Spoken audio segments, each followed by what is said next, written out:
for inviting me here today in this inaugural conference, and I do hope it will be the first of many.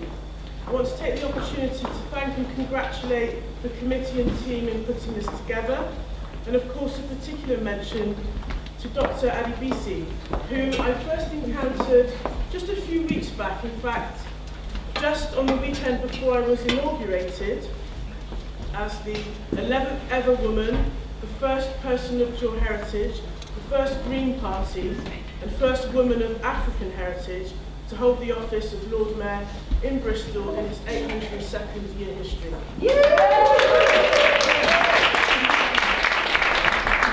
I attended a talk at the City Museum where Dr. Adebisi gave a talk on the Benin bronzes and the question of repatriation of items.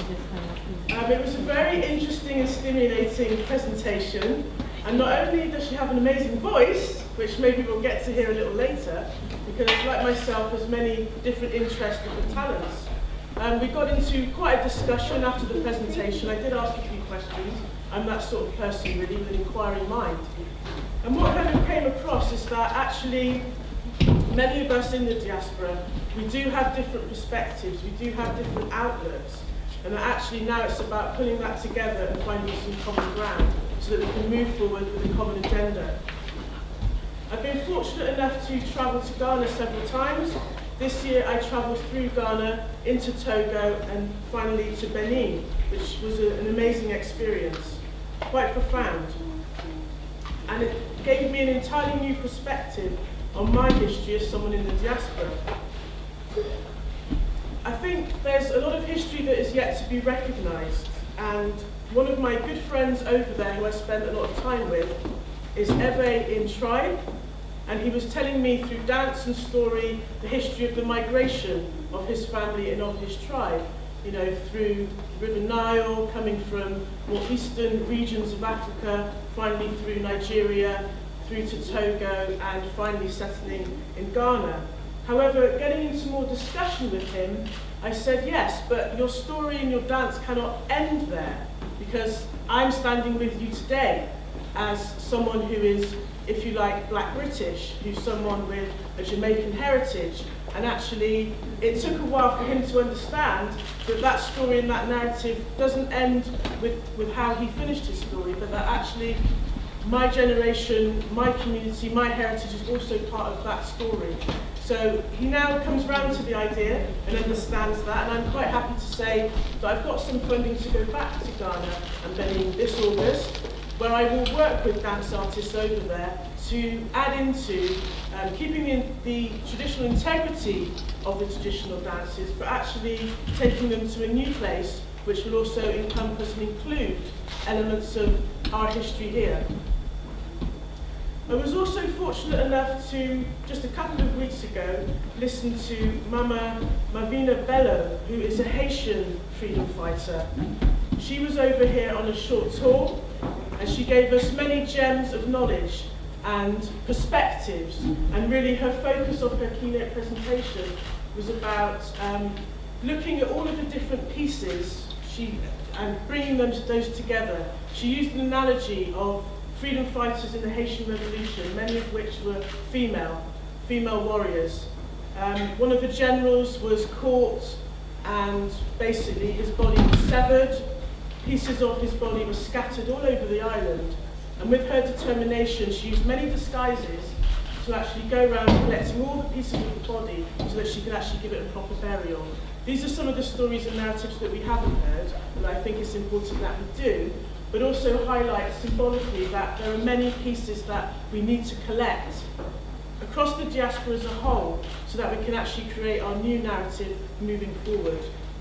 I also think, with reference to Haiti, that all of us within the diaspora should give more acknowledgement to what wasn't the first republic, as we're told, but was one of our first empires in the modern times. And that's really how we should be framing it. And when we think of some of the challenges in Haiti, how amazing would it be if we could all give just a little each month? Of course, we need to know people on the ground, we need to know where the finances are going, but I think it would be a real testament to how we should perhaps revere that place in the world. A good friend of mine, a dance artist who was born in New York, of Haitian background, has just completed a study in Haiti. And for her, she comes back with this question of, but where do I belong? She encountered some barriers to integration back in her parents' home country. And I think that is something that we do find us in the diaspora. Where do we belong? How do we fit in? But of course we do fit in. We are part of a continuum, a long line of culture that is both ancient and future-facing. I cannot claim to be authentically Ewe. Change and adaptation has occurred over the years on this great journey. I recently also took a cultural trip to the south of France, the Cllr, where I witnessed many different Romani tribes coming together on a cultural pilgrimage. Observing their flamenco dance, I could see the Indian within them.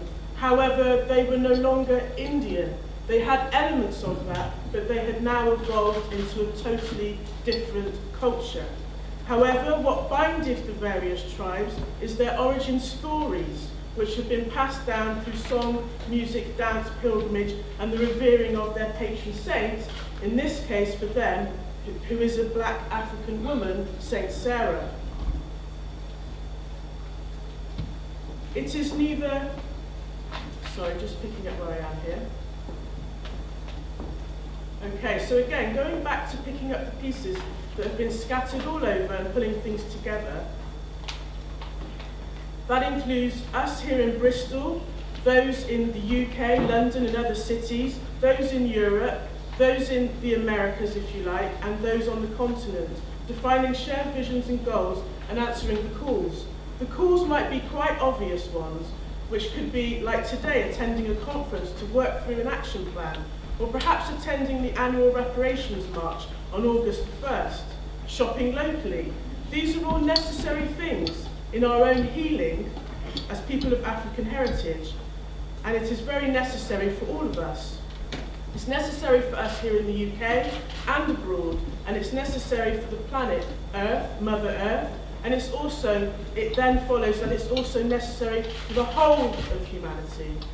It is neither feasible nor desirable, in my opinion, to advocate for any type of segregation, yet true unity only comes with diligence and work. It is perhaps a hindrance of being sworn into lies with the threat of violence, as has occurred through history, and the remains of which are still a hangover, which appear and revere themselves either with inept concurrence at best and racism and hate at worst.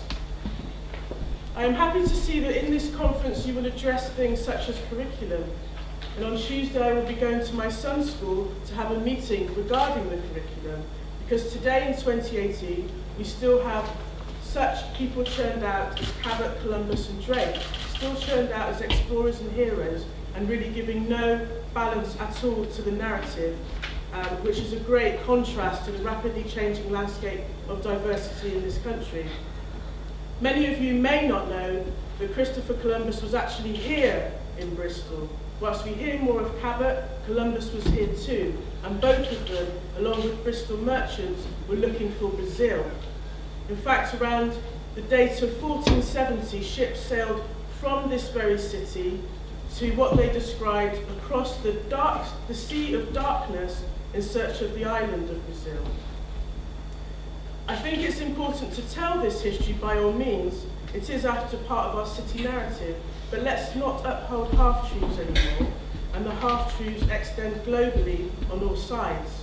Because as we charge ahead with a revived Pan-African and reparative agenda, it must be eked out, not on the premise of blame and guilt, but actually, like many instances in life, it may also need to start with taking responsibility for things we might have done differently in the past and things that we must for ourselves do differently now.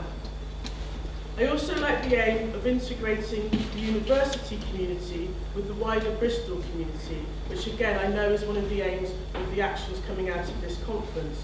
This is something, in my view, these two communities have in many ways been segregated, and actually exposes another layer of the many segregative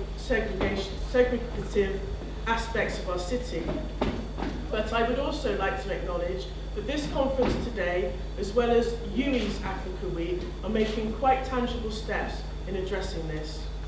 Our presence and contribution as African heritage people in the city of Bristol, along with many others of other backgrounds, is very notable. But what makes ours unique is the relationships and historical crossing points between here and the continent of Africa. It is a half-told story and widely misunderstood history, with a consequence and legacy that is actually still unravelling today and is very far from being concluded.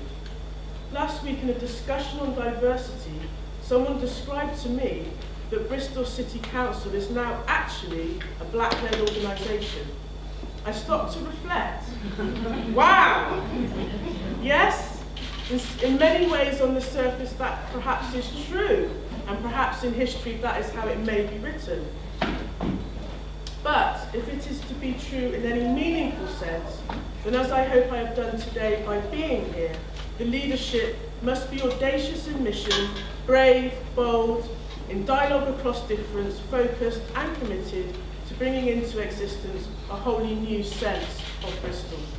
Thank you very much. I hope this conference is very fruitful and that we may take many action points going forward.